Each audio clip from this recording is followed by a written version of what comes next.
it is Rachel, and I know if you have a child who feels things strongly, a child with big emotions, you probably hear a lot of complaints. So maybe your child says, I don't want to do my homework, it's so boring.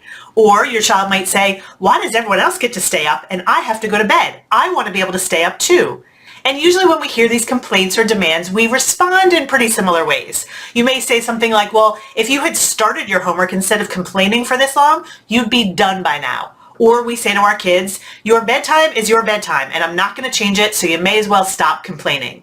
But none of these responses tend to be very effective. So I actually want to suggest another way to respond to complaints, and that is to actually see them as gold. See them as something that is valuable. Because what happens is when your child is complaining, they're actually telling you what they need to be able to do the thing they don't feel like doing or have the feeling that they're struggling with. So here's what I mean by that. If your child is saying, I don't want to do my homework, it's so boring, what they're telling you is that they need a strategy to be able to get through boring things.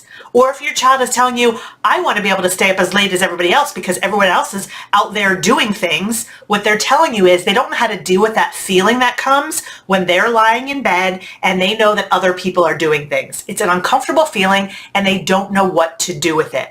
So when we see these complaints as information, they tell us what strategies our kids need to be successful. We get less frustrated and we can actually teach them how to do the things they don't feel like doing and have the feelings they don't feel like having.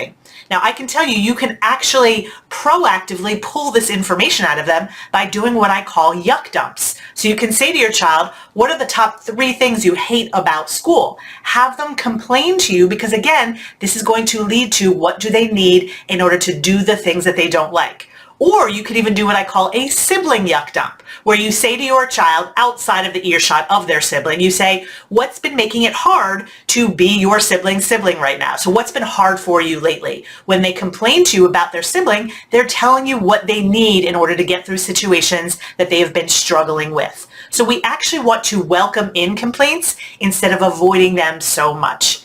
If you want to hear a little bit more about this, you can find more information on my latest podcast episode at rachel-bailey.com/259.